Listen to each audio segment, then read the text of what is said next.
En esta zona de la Casa de Cultura de Villafranca pasó parte importante de su infancia nuestra protagonista de hoy, Mapi Garde. Muy buenos días. Hola, buenos días. Bueno, encantada de hablar contigo porque creo que tienes cosas interesantísimas para contarnos.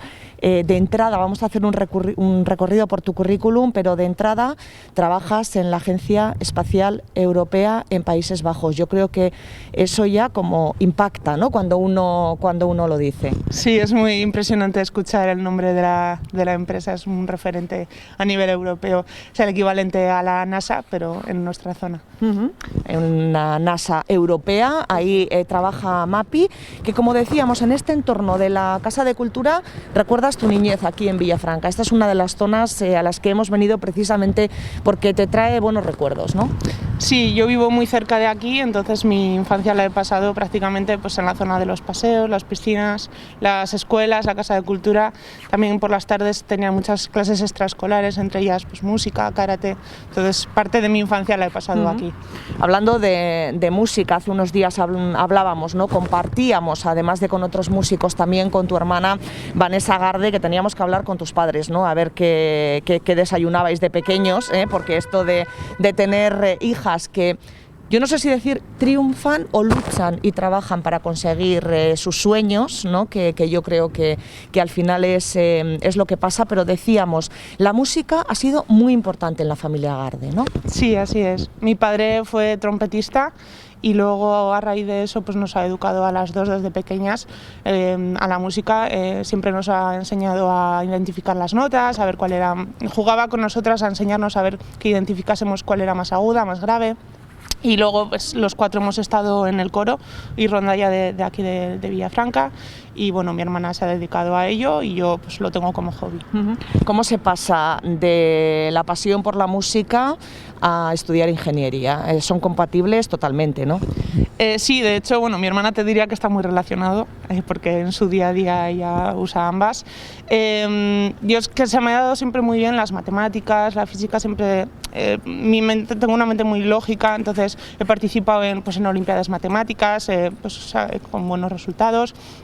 Y siempre he tenido esa agilidad. Luego llegó el momento de elegir en el instituto y pues no me tiraban, por ejemplo, la rama de biología, a pesar de que era rama de ciencias, no me atraía. Entonces siempre se me ha dado mejor las matemáticas, el dibujo técnico, la física. Entonces, a raíz de eso sabía que quería hacer una ingeniería. Sabías que querías hacer una ingeniería y llegas a la elección de qué ingeniería. ¿Te resulta sencillo o no? No, porque además, bueno, te metes en las webs de las universidades y sí que ves qué asignaturas son, pero hasta que no te adentras en los últimos años, que es donde te especializas, no sabes exactamente qué es lo que te vas a dedicar. Y de hecho, a mí sí me llegan a preguntar al principio de la carrera que iba a hacer diseño de chips, de circuitos integrados, posiblemente no me lo hubiese imaginado, porque telecomunicaciones, la rama más habitual es pues empresas como Telefónica, de comunicaciones, de televisión, no es lo habitual. Bueno, ahora nos vas a contar exactamente qué es lo que haces y vamos a empezar a hablar un poquito de esa lección de ingeniería, pero vamos a conocer Villafranca contigo, a otro de los puntos, de los rincones que te gusten de esta localidad. Vale, de acuerdo, pues nos vamos a ir ahora hacia el atrio.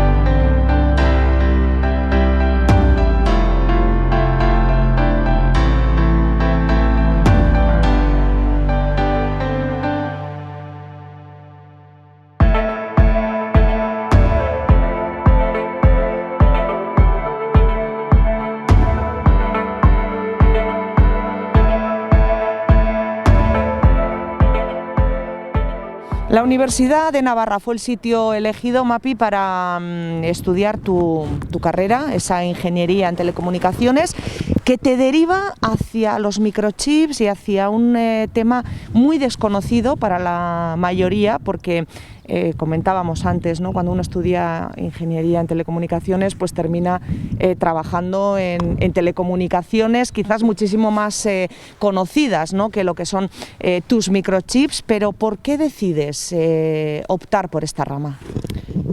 Pues tuve la suerte de, bueno, una de las asignaturas en cuarto, cuando ya la carrera va un poco avanzada, era sobre circuitos y la verdad que le cogí gusto, se me dio muy bien y unido a eso pues había un profesor que para mí ha sido mi director de tesis, que es un referente en el tema, con lo cual tenía las dos caras, ambos factores que me hicieron decidir tomar la decisión de hacer mi proyecto fin de carrera sobre circuitos microelectrónicos. Unos circuitos microelectrónicos que te han llevado con mucho esfuerzo y trabajo a ese trabajo, valga la repetición, tan interesante del que desde luego queremos también que nos hables y que nos cuentes, pero estamos aprovechando para recorrer contigo Villafranca. Nos decías el atrio, uno de los sitios también, no me extraña, por otra parte. Presumes en Holanda, que es donde vives, de este barroco magnífico y maravilloso. Hombre, lo intento. Yo intento ser portadora siempre del nombre de Villafranca allá donde voy, y como Villafranca orgullosa que estoy, pues siempre se habla de la iglesia. Y además, pues mi padre también está muy involucrado con el tema de la asociación del barroco, intentando, bueno, con ciertos proyectos, restaurar tanto pues capillas, retablos, el órgano, con lo cual siempre me toca de cerca, sí. Bueno, ese órgano, ¿no?, que sería un sueño poder restaurarlo, y que ahí están, como dices, trabajando en la asociación. Mapi, hablábamos de ingeniería. Una de las cosas que, bueno, quizás puede llamar un poco la atención, aunque con tu hermana Vanessa ya, como también mencionabas tú antes, ya rompimos, ¿no?, un poco ese mito de música y tecnología, pero es que aquí tenemos música, arte, tecnología. Tenemos que quitar ese mito de que la tecnología es fría, en fin, es algo racional, y empezar a verlo con un poquito más de sentimiento, de arte. Sí, de hecho, a ver, tiene su parte técnica, pero tiene también mucho de creatividad, porque yo al final en mi trabajo a diario lo que hago es investigar y crear nuevas técnicas o nuevas visiones para diseñar algo nuevo, con lo cual si fuese tan lógico y tan cuadriculado, tendríamos el ABC de la tecnología y esto no evolucionaría, con lo cual siempre tiene que haber una mente un poco brillante, un poco creativa para que esto vaya hacia adelante. O sea, raciocinio, técnica, pero también creatividad, sí. La música y el arte presentes también en tu trabajo día a día. Así es, sí. Además, bueno, y la tecnología, por supuesto, no solo a nivel físico, sino también de ordenador, porque yo al final mi trabajo, yo me siento en mi ordenador, yo estoy todo el día haciendo simulaciones con ordenadores, con programas, y luego también tiene una parte más técnica y más de tocar, que es cuando ya están los chips fabricados, realizar las medidas, con lo cual tiene también ambas vertientes. Bueno, entiendo que cuando uno llega a trabajar en la Agencia Espacial Europea, que la gente te hable de suerte tiene que molestar un poquito, ¿no? Cuando te dicen, ¡jo, qué suerte! Hombre, un pelín de quizás estar en el sitio oportuno siempre hay en la vida, pero sí, lo demás es trabajo, esfuerzo y sacrificio, ¿no? Y mucha constancia, sí, sobre todo el esfuerzo. Sobre todo, como hablábamos antes de que a mis padres les dije, ¡jo, qué suerte! Las dos hijas, tal. Bueno, suerte es trabajo y constancia, sobre todo. Sí. Bueno, también tiene que haber materia prima, ¿eh? No vamos a quitar aquí mérito. Hombre, por supuesto, sí, sí. Venimos de buena materia, sí. Bueno, que cuando os juntáis en Navidades, entiendo que para tus padres tiene que ser un sueño, porque claro, estáis prácticamente todo el año fuera, ¿no?, de casa. ¿Habláis de trabajo en esa mesa de Nochebuena, de Año Nuevo, de un domingo en el que os juntáis todos? ¿O habláis de otras cosas? Bueno, en nuestro día a día solemos hablar mucho de trabajo, porque mi familia, bueno, está bastante unida y hablamos mucho por teléfono, con lo cual nos mantenemos más o menos al día, y luego también nos juntamos mi hermana y yo y empezamos pues a hacer cavilaciones de nuevas cosas que podríamos diseñar o sacar, pero bueno, luego en las celebraciones pues intentas también tener conversaciones un poco más informales. Más informales, más personales, sí, más de familia, ¿no? ¿Cómo podemos unir tu trabajo con el de Vanessa? Vanessa, bueno, por si alguien no lo sabe, que lo dudo mucho, es compositora, formó parte de esa mesa imaginaria, porque con el COVID COVID no pudimos ni tener mesa, que organizamos en torno a la pasión por la música que se vive en Villafranca, compositora de éxito, ha hecho pues composiciones musicales para directores en fin, famosísimos, ha trabajado con cantantes extraordinarios, lo mejor de lo mejor que se puedan imaginar ustedes. ¿Cómo podemos unir ese trabajo de Vanessa con el tuyo? Porque claro, son cosas que al común de los mortales se nos escapan. Bueno, pero la música no deja de ser física porque son ondas sonoras y bueno, por ejemplo, las notas son frecuencia y yo en mis circuitos, por ejemplo, tengo en cuenta ese factor.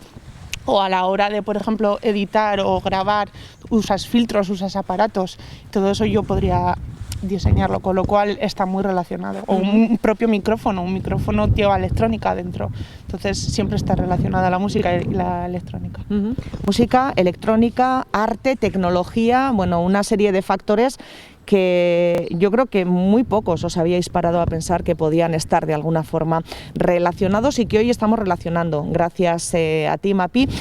Estamos pasando un poquito de frío, ¿eh? Esto no sé si tiene mucho que ver con la tecnología también o no. No, esto ya es otra ciencia, ¿no? Esto ya es distinto. Bueno, los circuitos también tienen que aguantar rangos de temperaturas, pero eso también hay que preverlo, ¿no? Nosotros no aguantamos tanto. Bueno, pues si te parece vamos a ver si encontramos un sitio así más cubierto para hablar en esta última parte de la entrevista de qué haces en esa agencia espacial que yo creo que en fin, que nos hace a todos pensar en aspectos que quizás nos va a costar un poquito comprender, pero que vamos a querer comprender contigo. Vamos para allá. Vamos.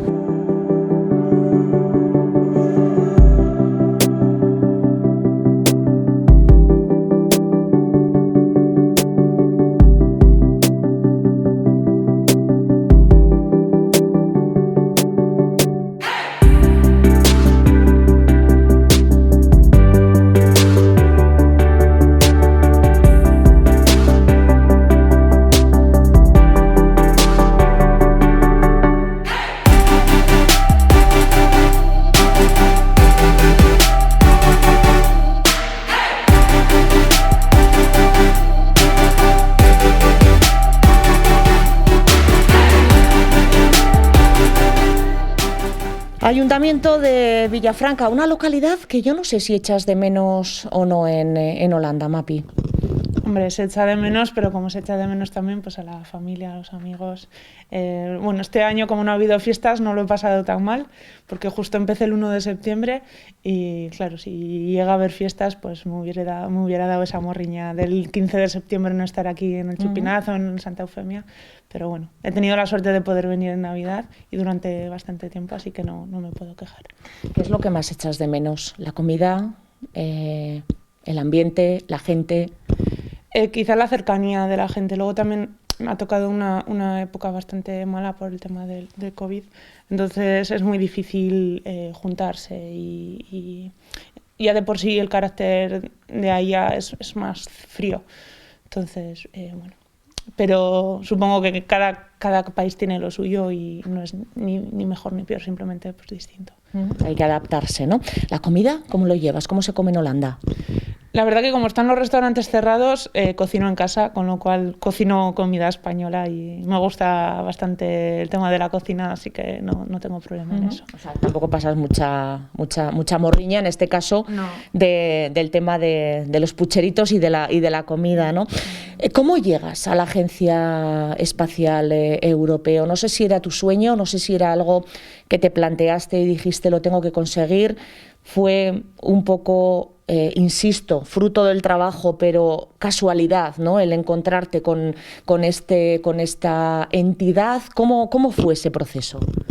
La verdad que no lo tenía en mente inicialmente, pero tuve la suerte de hacer una estancia en Bélgica durante mi tesis doctoral y hubo un día de jornadas de puertas abiertas y aproveché que a mis tías también les gusta este tema y nos fuimos hacia allá porque son solo 2 horas de coche y la verdad que ahí ya como que te entra un poco la morriña de decir, jolín, mira todo lo que están haciendo aquí porque o sea, lo más famoso de esas son las misiones espaciales, pero luego aparte se dedican también mucho a investigación, o sea, porque de hecho la ESA como está organizado son departamentos que hacen, digamos, I+D y luego también hacen como de enlace con empresa y luego cuando ya se proponen misiones espaciales y se ve que son viables, ya se desarrollan. Pero es más un centro tecnológico que una empresa de espacio, más bien. Entonces fui ese día y ya me quedé como con la cosa de decir, joder, que podría estar trabajando aquí. Y ya terminé la tesis doctoral y un poco sin idea de ver qué hacer. Tenía claro que me quería seguir dedicando a la investigación porque es algo que por lo que siento pasión, pero claro, las posibilidades aquí en España estaban muy limitadas y decidí pues, que quería un cambio, me apetecía irme fuera y casualmente terminé en el perfil del que ahora es mi supervisor del postdoctorado. Y pues le escribí pidiendo consejo con la idea de que no que me fuese a decir pues abrimos una plaza, pero bueno, surgió así. Luego por supuesto hubo un proceso de selección bastante duro, pero bueno, tuve la suerte de sí, lo que decimos siempre, es, ¿no?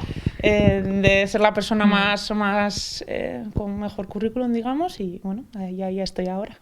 Y con el perfil adecuado, quiero decir que también esa persona te conocía y sabía que el perfil tuyo podía dar la talla de alguna manera también en ese trabajo. Que ¿en qué consiste? ¿Qué es lo que haces, Mapi? Porque nos hablabas, y es cierto, ¿no?, que casi todos pensamos siempre en la agencia, la NASA, ¿no?, o en este caso la que tú trabajas aquí en Europa, y decimos, bueno, cohetes, nos vamos a la Luna, en fin, este tipo de historias que a lo mejor es lo más asequible, ¿no?, para las mentes normales que no estamos en este día a día de microchip.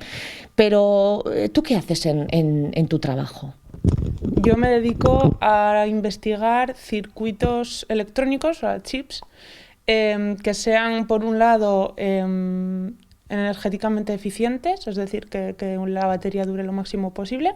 Para eso tienen que consumir muy poquita energía. Y luego, aparte, yo a eso ya me dedicaba porque mi tesis está enfocada a eso. Y entonces el añadido, el plus que estoy haciendo ahora ya es, hemos añadido la característica de que sea robusto a radiación. Eso significa que toda la radiación que hay en el espacio puede afectar al comportamiento de los chips. Entonces, si deja de funcionar o tanto temporalmente como permanentemente, pues es algo indeseable. Con lo cual, hay ciertas técnicas para intentar evitarlo. O sea, que no deje colgado, si se me permite la expresión, ningún mecanismo que sea necesario cuando tenemos el cohete ahí en el espacio, ¿no? Y que no haya nada que perjudique y haga que deje de funcionar. Oye, qué bien lo explicas. Es que lo he entendido hasta yo, que soy de letras puras, así que fenomenal. Y luego el tema de la eficiencia energética, importantísimo. Europa está machacando muchísimo con que todo tiene que ser energéticamente eficiente, ¿no? Eso es. Sí, la verdad que es un tema muy interesante, ya no solo, sobre todo a nivel de medio ambiente y luego también pues porque cada vez estamos utilizando más dispositivos, entonces si todo requiere de energía, llegará un momento en que no podamos proveer de energía a tantos dispositivos, con lo cual es uno de los temas claves. Y luego, al ser por ejemplo, los satélites, los cohetes, claro, no van conectados, van todo por baterías o por ejemplo, el caso de los satélites, llevan unas placas solares para alimentar el propio satélite. Entonces, uno de los puntos clave a la hora de tener en cuenta la eficiencia energética es que si tus circuitos consumen menos potencia, haces que las placas solares que necesiten el satélite sean más pequeñas.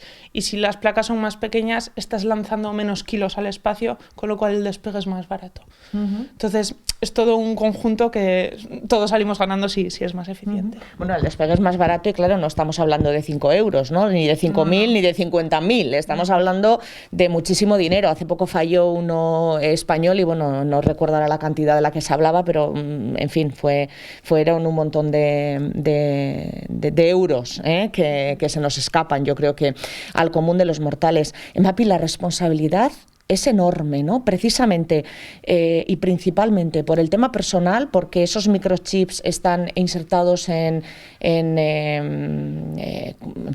cohetes o en lo que sea, en lo que muchas veces al espacio van personas, y también por el tema económico, porque que falle algo y que se pierda un montón de dinero también al final implica una responsabilidad muy grande, ¿no? Sí, así es. Bueno, de hecho hay estándares que hay que pasar y muchos test y muchos... Entonces, el tema que comentabas tú, el caso del Sentinel, que costó... El satélite español fueron como unos 200 millones de euros. Insisto que el fallo no fue español porque simplemente el satélite iba dentro de la lanzadera. El fallo se supone que fue de la empresa que lo lanzó. Pero sí es una responsabilidad muy grande. Dicen, bueno, hay una investigación ahora mismo abierta intentando esclarecer las causas de por qué ha fallado, pero están diciendo como que fue que a raíz del COVID no se han hecho tantos test porque estaba el acceso limitado a las instalaciones, entonces ha podido fallar alguno de los mecanismos de revisión, de testeo de los, en este caso bueno, dicen que es un conector que estaba mal puesto, no sé si es correcto o no, pero bueno, hay una investigación en curso sobre eso. Bueno, fíjate, voy a hacerte un comentario bastante demagogo, ¿no? Pero que hay gente que lo piensa. Con todo el hambre que hay en el mundo, por ejemplo, con tantas necesidades que hay en el mundo, ¿qué estamos buscando en el espacio? ¿Por qué invertimos tanto dinero en ir al espacio, en buscar elementos en el espacio?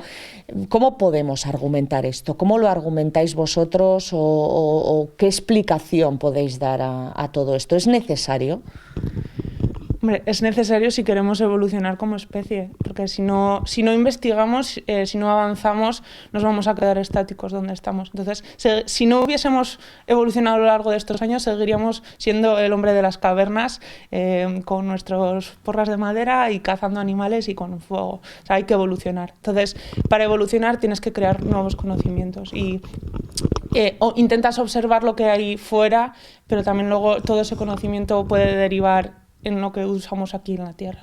Entonces, tiene su parte buena y su parte mala, por supuesto, pero es necesario para avanzar. Ese microchip, por ejemplo, en el que tú estás trabajando, no solamente se va a utilizar en el espacio, sino, como dices, también después se va a utilizar, ¿no?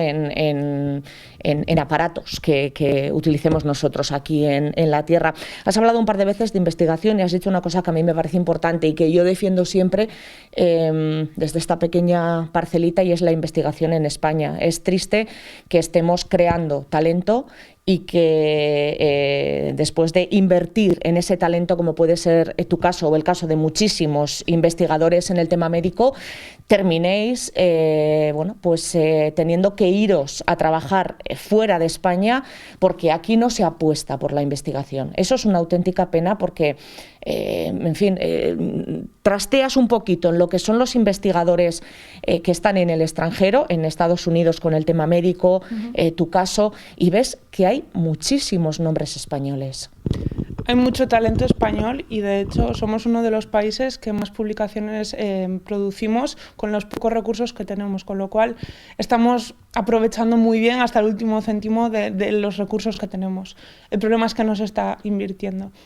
Y tampoco hay una figura de investigador propia en la universidad, porque si quieres investigar en universidad tienes que directamente dedicarte a docencia y en tu tiempo libre investigar. No hay una profesión que te dediques 100% a la investigación, con lo cual le estás restando tiempo a gente que le gustaría dedicarse a eso.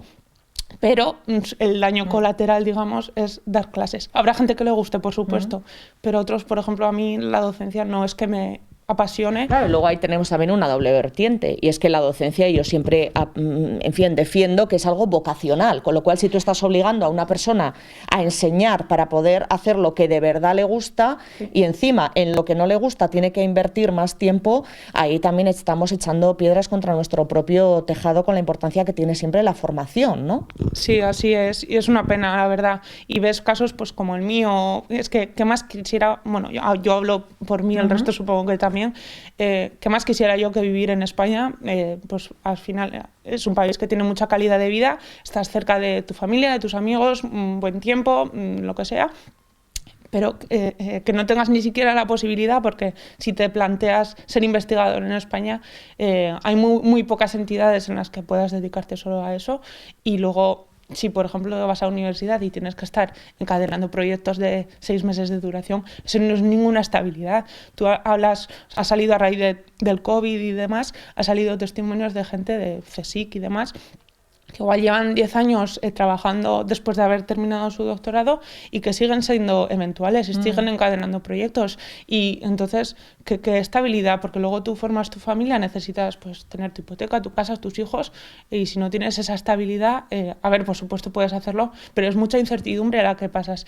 Y aparte es que luego no hay medios para desarrollar todas las investigaciones que llevamos a cabo. Yo, por ejemplo, en la universidad pública, a la que estoy súper agradecida, pero es verdad que los recursos son limitados. Entonces yo ahora me he ido a la Agencia Espacial Europea y estoy fabricando en tecnologías que valen mucho más, son mucho más competitivas, consigues muchas más prestaciones, pero claro, todo eso se paga. Si no tienes medios, no puedes estar compitiendo contra ellos. No tenemos un país que defienda, ¿no?, la investigación en líneas generales. No hablamos de gobiernos, hablamos a lo mejor de cultura, de mentalidad, en fin, de que tenga que pasar igual un poquito más de tiempo, porque ningún gobierno apuesta por la investigación. Eso es esa es la realidad, ¿no?, hablando en este caso de nuestro país, y nos estamos dejando pues que nuestros jóvenes tengan que irse, ¿no?, que a lo mejor según en qué especialidad, pues decidiríais iros de igual manera, pero es que lo que dices, no tenéis la opción de quedaros porque en España nos hace una apuesta en firme, ¿no?, por el tema de la investigación.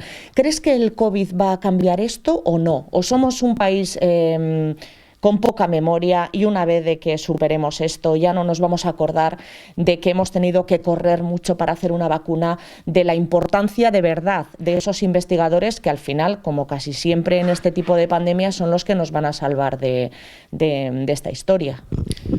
Ojalá me equivoque, pero me da la sensación de que somos muy cortoplacistas. Entonces, ahora mismo se está invirtiendo mucho en el COVID porque nos interesa sacar la vacuna, pero me da la sensación de que cuando esto se termine y ya no haga falta, esa inversión va a desaparecer y se va a destinar a otros objetivos que no sé. Es muy triste porque también ahora con esto del COVID se ha hecho muy, muy, muy latente, que es muy perceptible, que claro, somos un país que nos estamos dedicando en su mayoría al turismo. Nos han encerrado en casa y la economía ha caído en picado. Entonces tú ves otros países que siguen desarrollando su industria, su investigación, son países más potentes. Entonces, si les quitas el turismo, su economía no se ve tan afectada. Entonces no digo que no haya que destinar recursos al turismo, porque obviamente el sol que tenemos en España, todo el norte de Europa viene a España pues porque tenemos mucha calidad de vida, está todo pues bien de precio, mucho sol, pero sin descuidar lo que es investigación. Tenemos que lanzar un poco más la investigación, somos cortoplacistas, estoy de acuerdo contigo, y además yo creo que tenemos una cosa, y es que no terminamos de entender la investigación, y a lo mejor tendemos demasiado a temas pues que den producción, ¿no?, como más rápidamente, y no entendemos que verdaderamente la investigación a medio, corto y largo plazo, sobre todo a medio y largo plazo, pueden venir muy bien, y que lo que dices tú, un microchip que se está utilizando para evitar que se gaste a lo mejor tanta energía en una nave espacial, pues también nos puede servir para evitar que se gaste tanta energía en cualquier aparato electrónico, con lo cual yo creo que ahí también tenemos todavía que dar ese pasito cultural. De apostar por una investigación en la que no vamos a sacar rendimiento a medio plazo, quizás tampoco a largo plazo, pero que cuando se consigue un éxito es verdaderamente increíble. No sé si estás de acuerdo un poco con esta reflexión. Sí, estoy de acuerdo. Y luego no solo que cuando se investiga, obviamente hay proyectos que llegan a buen puerto, pero hay otros que no, y parece que ese dinero se ha malgastado, pero es que ya has descartado una de las vías por las que no hay que volver a ir, con lo cual ya sabes qué es lo que no tienes que hacer en el futuro, con lo cual estás aprendiendo, se genera conocimiento, con lo cual ese dinero está bien invertido. Y luego en el camino también seguro que has descubierto cositas que luego te pueden venir bien. Por supuesto, sí. Sí, siempre se queda alguna idea en el tintero de la que puedes recurrir más adelante. Mira, hablando de tecnología y de espacio y de Agencia Espacial Europea, bueno, pues a lo mejor no hablar de tiempo perdido y esto no es lo más adecuado. ¿Qué es lo que haces tú en tu día a día? Ahora me imagino que mucho trabajo a través del ordenador, pero no sé si te ha tocado, porque fuiste en septiembre, ¿no? A Holanda, empezaste en septiembre a trabajar. Has vivido poco lo que es esa vida de contacto allí, que también con personas de muchísimo talento tiene que ser importante y que me imagino que echarás un poquito de menos, ¿no? Sí, me da mucha pena. A ver, obviamente estoy muy contenta por haber llegado a ir allí y espero que esto mejore y que lleguen tiempos más parecidos a lo que era la normalidad anterior. Pero eso, sí, da pena ir a las instalaciones, que son impresionantes, que es un centro en el que hay 2.500 empleados y ahora mismo como mucho se puede ir el 15%. Entonces, da pena el hecho de ir a las instalaciones, verlas vacías y no ver ese día a día de charlas, de poder contactar con gente de otros departamentos, que luego de esas relaciones luego acaban saliendo proyectos en común que enriquecen más y que aportan conocimiento. Entonces, da pena. Yo fui allá, de hecho no fui el 1 de septiembre porque tuve que hacer la cuarentena justo en agosto, nos exigían la cuarentena de 14 días, entonces fui como el día 17, creo que fui, algo así. Y sí, está todo muy vacío, sí que estuve con la gente de mi departamento, pero es una pena el hecho de no vivir. En mi día a día, ahora mismo teletrabajo, sí que algún día puedo ir a las instalaciones, pero hago exactamente lo mismo que hago en casa, porque lo que utilizo es el ordenador. Entonces mi día a día es leer muchos artículos de otros autores para ver qué es lo que hay último en el mercado, en la investigación, lo que se llama el estado del arte, y a partir de ahí basarte en eso o proponer mejoras para conseguir pues nuevas prestaciones o en este caso pues que sea robusta la radiación, que sea muy eficiente energéticamente. Y luego tengo ciertas herramientas software para simular los circuitos, cómo responderían ante esa radiación, ante esas variaciones, ante pues señales eléctricas y luego la idea es que más adelante, cuando ya el chip esté preparado, se manda a fabricar y luego se mide, se comprueba que funciona todo bien. O sea, prueba-error constante, ¿no? Sí, en realidad es todo el rato iterar. La idea es que como tienes una herramienta que se supone que es fiable, que es muy parecida a la realidad, vas todo el día sobre testando, un ciclo, ¿no? Eso, testeando y viendo que funciona, y cuando ya tienes tu producto final es cuando lo mandas a fabricar, porque obviamente fabricar cuesta mucho dinero. Y tienes que ir sobre seguro de que lo que fabricas va a funcionar. Bueno, no sabes si va a funcionar, luego puede haber fallos, pequeños fallos, pero la idea es que funcione. Sí, la mayor seguridad posible, ¿no? ¿Cuántos españoles estáis en la Agencia Espacial Europea? Pues no sabría decirte, pero muchos.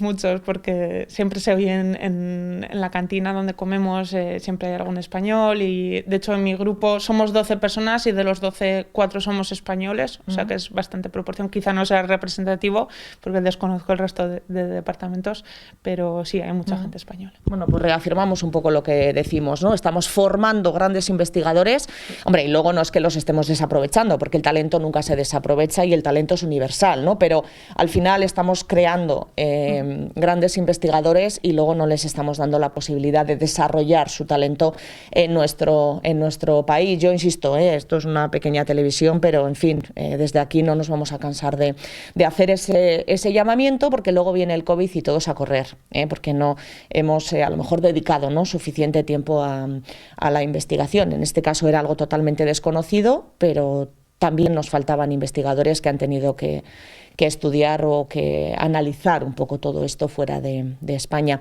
Mapi, ha sido un verdadero placer, se nota que te apasiona lo que haces y además lo explicas muy bien, que eso como comunicadores lo valoramos mucho. Es un orgullo tenerte en la Agencia Espacial Europea. y es un orgullo también darte voz, principalmente, bueno, pues porque a lo mejor también otra de las cositas que estamos fallando en esta sociedad es esa falta de incentivar el esfuerzo, el sacrificio, el que algo quiere, algo le cuesta, y yo creo que tú eres un ejemplo de todo ello. Así que muchísimas gracias, sigue luchando por tu sueño, y ojalá ese microchip sea un auténtico éxito, porque seguro que después se puede aplicar en muchísimas cosas que en el día a día vamos a utilizar y nos vamos a beneficiar. Muchísimas gracias. Muchísimas gracias a vosotros también por darme la oportunidad de hacerme escuchar y que intentáis un poco más. Espero que lo hayáis entendido. Seguro que sí. Gracias. Mati.